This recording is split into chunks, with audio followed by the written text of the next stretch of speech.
اعوذ باللہ من الشیطان الرجیم بسم اللہ الرحمن الرحیم وَإِن تَعُدُّوا نِعْمَةَ اللَّهِ لَا تُحْصُوهَا صدق اللہ العظیم۔ میرے معزز دوستو، اللہ رب العزت نے انسان کو بے شمار نعمتوں سے نوازا ہے،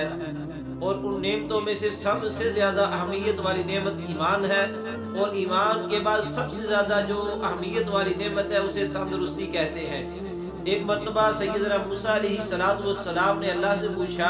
یا میرے اللہ، میں آپ سے کس چیز کا سوال کیا کروں، کون سی چیز اپنی دعاؤں میں مانگا کروں؟ تو اللہ رب العزت نے فرمایا، مجھ سے جب دعا مانگو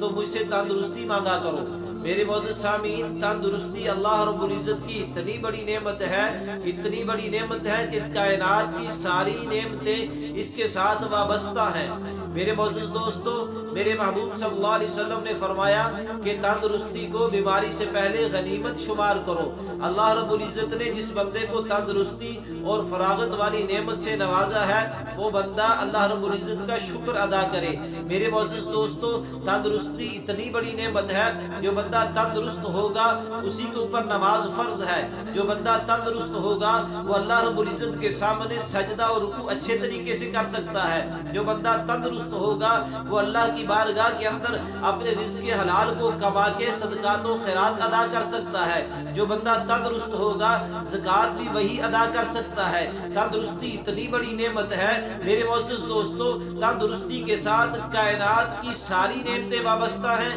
تندرستی کے ساتھ اللہ کی ساری عبادات وابستہ ہیں۔ اس لیے اللہ رب العزت نے فرمایا کہ مجھ سے جب بھی سوال کیا کرو تو مجھ سے تندرستی مانگا کرو۔ میرے معزز دوستو، جو بندہ تندرست ہے روزے بھی وہی رکھے گا، جو بندہ تندرست ہے حج بھی وہی کر کے آئے گا، جو بندہ تندرست ہے اللہ کی بارگاہ کے اندر تلوار پکڑ کے جہاد بھی وہی کرے گا، جو بندہ تندرست ہے وہ اپنے رشتہ داروں کے ساتھ میل ملاق بھی وہی کرے گا، جو بندہ تندرست ہے وہ اپنے بیوی بچوں کو بھی رزق حلال کما کے وہی بندہ دے گا۔ اسی لیے کہ تندرستی کے ساتھ ساری کی ساری کائنات کی نعمتیں وابستہ ہیں۔ میرے معزز دوستو، اللہ رب العزت کا اس نعمت کے اوپر جتنا بھی شکر ادا کرنا چاہیے اتنا ہی کم ہے، کیونکہ تندرستی اللہ رب العزت نے اتنی بڑی نعمت بنائی ہے۔ آپ کبھی ہسپتالوں کا چکر لگائیے، آپ کبھی بیماروں کے پاس جا کے 2 منٹ بیٹھیے تو صحیح، جناب والا ان کا ذہن یہ ہوتا ہے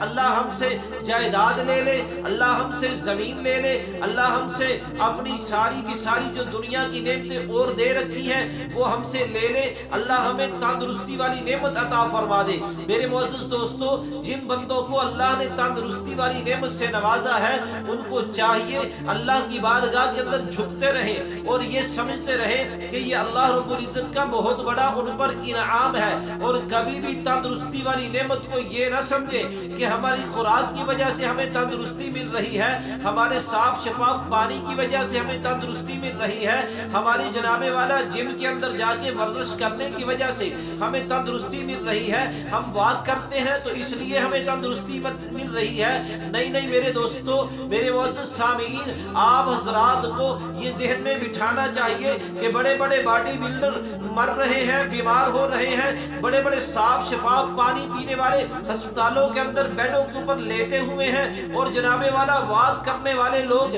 دل کے مریض ہو رہے ہیں۔ یہ ساری کی ساری جو تندرستی ہمیں اللہ نے عطا فرمائی ہے یہ اللہ رب العزت کا کرم ہے، محض اس کی مہربانی ہے، محض اس کی کرم نوازی ہے۔ ہمیں چاہیے کہ اس صحت کو، تندرستی کو اللہ کی نعمت سمجھتے ہوئے اللہ کا شکر ادا کریں، اور اللہ رب العزت کا فضل سمجھتے ہوئے کہ اللہ نے مہربانی فرما کے ہمیں تندرستی عطا فرمائی ہے۔ جب اللہ نے مہربانی فرما کے ہمیں تندرستی عطا فرمائی ہے تو ہمیں میرے معزز سامعین اس کی قدر کرتے ہوئے اللہ رب العزت کے سامنے جھکنا چاہیے اور اس کا شکر ادا کرنا چاہیے۔ اللہ مجھے اور آپ کو اس تندرستی کی نعمت جو اللہ نے عطا فرمائی اس کا شکر ادا کرنے کی توفیق عطا فرمائے۔